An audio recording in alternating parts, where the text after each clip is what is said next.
Assalamualaikum warahmatullahi wabarakatuh. Perkenalkan, saya Latifah Nanda Putri dari Program Studi Sastra Indonesia dengan NIM 23017101. Saya mempresentasikan video yaitu analisis sosok intrinsik dan ekstrinsik pada novel Gadis Pantai karya pemuda Ataturk.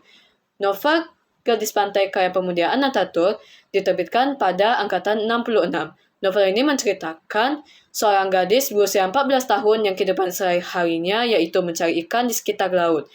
Di saat dia mulai menjelang pernikahan, ia diutus sama ayahnya untuk menikah bersama Bendoro, walaupun sebenarnya gadis pantai tidak suka sama Bendoro. Hingga suatu saat nanti, di saat mereka berdua sudah menjalin hubungan kekasih, mereka ada perselisihan yang mana Magdimah namanya itu tidak suka dengan Bendoro karena Bendoro sudah saling jatuh cinta dengan gadis pantai. Sehingga di saat Magdimah mengatakan bahwa Magdimah harus menikah dengan gadis pantai, semua warga di sana tidak setuju. Sejak saat itu gadis pantai sudah tidak menemui Bendoro lagi karena pesisiran yang dilakukan oleh Magdimah. Di dalam novel Gadis Pantai karya pemuda Ataturk itu diterbitkan pada periode 66. Saya akan menjelaskan apa itu periode 66. Periode 66 itu merupakan periode yang ada hubungannya antara sastra dengan politik, yang dimana di waktu itu terjadinya gejolak yang mana adanya gerakan 30 September PKI.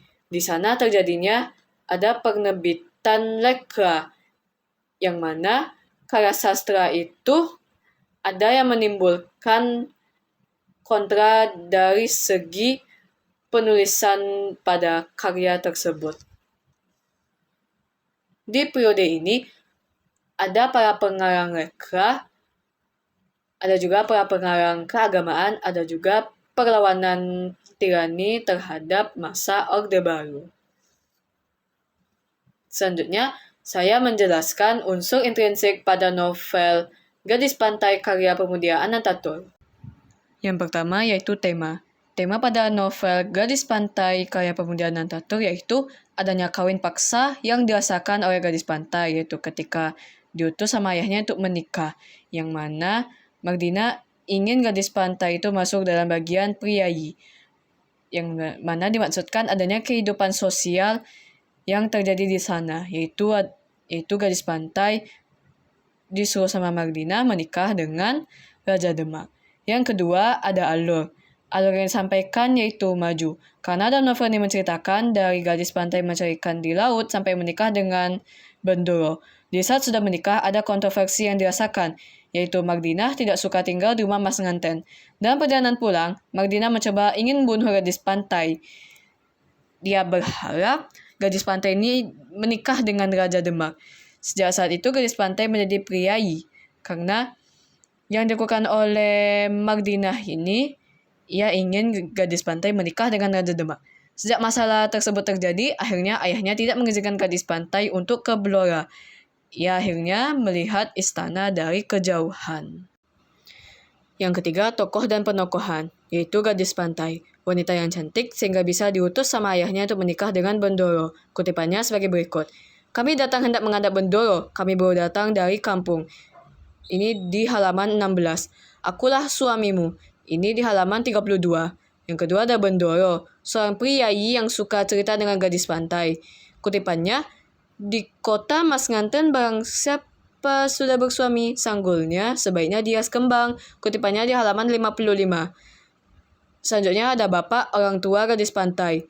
Kutipannya yaitu, jangan nangis nak, hari ini kau jadi istri orang kaya. Kutipannya di halaman 13. Emak orang tua gadis pantai. Kutipannya sebagai berikut. Bapakmu benar nak, mana ada orang tua mau melemparkan anaknya pada singa. Dia ingin kau senang seumur hidup nak. Lihat aku nak, dari kecil sampai setua ini tidak pernah punya kain seperti yang kau pakai. Kutipannya di halaman 13. Magdina yang menemani gadis pantai, sehingga di saat Magdina menemani gadis pantai ini ada kontroversial yang terjadi. Kutipannya sebagai berikut. Adakah wanita utama lain yang akan menggantikan aku? Kutipan selanjutnya, Mas Kenton ingin melihat kamar, dan sebelum mendapat jawaban, ia telah membuka salah satu pintu besar pada dinding. Selanjutnya, latar, yaitu berupa latar tempat, sosial, waktu, dan suasana. Latar tempat yaitu di rumah Bendoro, kutipannya sebagai berikut. Mereka ditinggalkan di ruangan panjang itu. Pada halaman 17, Kampung Gadis Pantai. Dan beberapa hari setelah itu, sang gadis harus tinggalkan dapurnya, suasana kampungnya, kampung sendiri dengan bau amis abadinya. Halaman 11 sampai 12. Tata tempatnya di kamar, yaitu kutipannya sebagai berikut. Tiba-tiba, gadis pantai menyadari dirinya sangat lelah, mengantuk, dan ingin rebahan tubuhnya di atas kasur renak, seorang diri di dalam kamar. Halaman 41. Latar sosialnya, adanya kehidupan sosial yang berupa priayi. Kutipannya sebagai berikut. Apanya yang lucu? Mardinah menegur. Itu bukan layaknya seorang istri priayi. Kutipannya ada di halaman 142. Latar waktu, jam 7 pagi. Kalau bapak sudah jatuh tertidur pada jam 7 pagi, pasti datang orang Tionghoa dari kota mengambil tepung udang itu. Di halaman 26. Malam. Malam itu jam dinding jauh di ruang tengah telah berbunyi 12 kali. Di halaman 30. Pagi hari. Di pagi hari, tangannya yang telah diperhalus oleh keadaan tanpa kerja mulai memainkan pensil membuat pola. Di halaman 69. Latar suasananya yaitu tegang. Yang ketegangannya itu berupa Mardinah. Ada kontroversi dengan gadis pantai. Kutipannya sebagai berikut. Jangan berlaku seperti orang kampung, istri priayi. Kutipan tersebut ada di halaman 139. Selanjutnya sudut pandang, yaitu orang ketiga serba tahu. Kutipannya sebagai berikut. 14 tahun umurnya waktu itu, kuning langsat, tubuh kecil mungil, mata agak sipit, hidung ala kadarnya, dan jadilah ia bunga kampung nelayan sepenggal pantai Kesidenan Jepara Rembang. Kutipannya di halaman 11. Sewaktu semua sudah turun, mereka mengelompok di pinggir jalan. Tak tahu apa yang harus diperbuat. Pagar tembok terlalu tinggi untuk dapat meninjau ke dalam. Emak menyentuh tangan bapak. Kutipannya di halaman 15. Sekarang seorang perempuan tua muncul di pintu, melambaikan tangan dengan sendirinya, iringan pengantin menghampiri, kemudian juga memasuki pintu. Mereka mengikutinya berjalan di bawah jendela besar, melintasi pekarangan dalam yang ditumbuhi pohon-pohon delima, serta pagar pohon kingkit.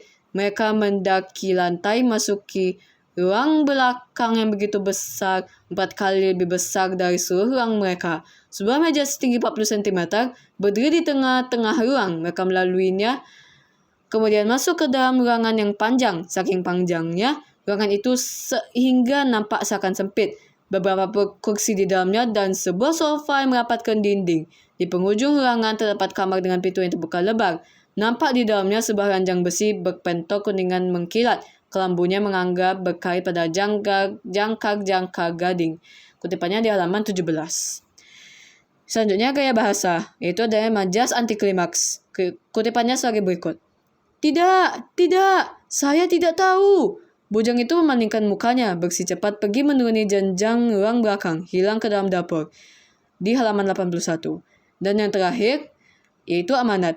Amanatnya yaitu, jangan memaksakan orang lain untuk ingin apa yang diharapkan pada diri kita. Karena setiap orang punya jalan hidup masing-masing. Jadi, dengan jalan hidup yang kita miliki, jangan lupa bersyukur. Karena itu datang dari Tuhan.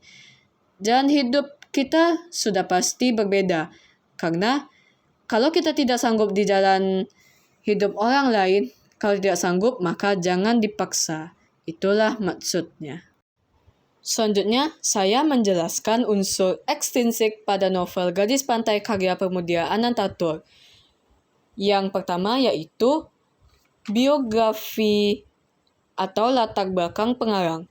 Pramudia Anantatur lahir pada 1925 di Blora. Hampir seluruh hidupnya dihabiskan dalam penjara. Sebuah wajah semesta paling purba bagi manusia-manusia bermartabat. 3 tahun di penjara kolonial, setahun di Orde Lama, 14 tahun di Orde Baru. Tanpa proses pengadilan. 21 Desember 1979, Pramudia Anantatur dapat surat pembebasan secara hukum tidak bersalah, sekaligus tidak terlibat dalam gerakan 30 September Partai Komunis Indonesia, tetapi dikenakan tahanan rumah, tahanan kota, tahanan negara sampai 1999 dan wajib lapor ke Kodim Jakarta Timur 1 kali seminggu selama kurang lebih 2 tahun. Beberapa karyanya lahir, diantaranya tetralogi buruh, yaitu Bumi Manusia, Anak Semua Bangsa, Jejak Langkah, dan Rumah Kaca. Penjara tak membuatnya berhenti sejenggal menulis. Baginya menulis tugas prodi dan nasional, dan ia konsekuen terhadap semua akibat yang ia peroleh. Berkali-kali karyanya dilarang. Sekaligus karyanya pun sempat dibakar. Dari tangannya yang dingin, telah lahir lebih dari 50 karya, diterjemahkan ke dalam lebih dari 42 bahasa asing. Karena kiprahnya di gelanggang sastra dan kebudayaan, Pemuda Anantatur dianugerahi berbagai penghargaan internasional, di antaranya The Pin Freedom the Right Award pada 1988, Ramon Magsaysay Award pada 1995, Fukuoka Carter Grand Prize, Jepang pada tahun 2000, dan pada 2004 mendapatkan penghargaan The Norwegian Authors Union dan Pablo Neruda dari Presiden Republik Chile Senor Ricardo Lagos Escobar. Sampai sekarang, ia satu-satunya wakil Indonesia yang namanya berkali-kali masuk dalam daftar kandidat pemenang Nobel Sastra. Terakhir, saya menyampaikan nilai-nilai yang ada pada novel Gadis Pantai karya Pemuda Anantatur. Nilai-nilai yang terjadi pada novel ini yaitu adanya kehidupan sosial yang berupa priai. Kalau tingkatan pada calon pengantin tersebut rendah, maka dianggap sebagai calon pengantin yang tidak sah. Kalau ujungnya calon pengantin tersebut mendapatkan penghargaan atau tingkatan yang tinggi, maka berhak untuk mengikuti pernikahan. Sekian presentasi yang saya sampaikan, yaitu analisis unsur intrinsik dan ekstrinsik pada novel Gadis Pantai karya Pemuda Anantatur. Semoga dengan penjelasan yang saya sampaikan di video ini bermanfaat untuk kita semuanya di kemudian hari. Mohon maaf jika penyampaian saya ada salah kata, salah dan gagal, mohon dimaafkan. Billahi taufiq wal hidayah. Wassalamualaikum warahmatullahi wabarakatuh.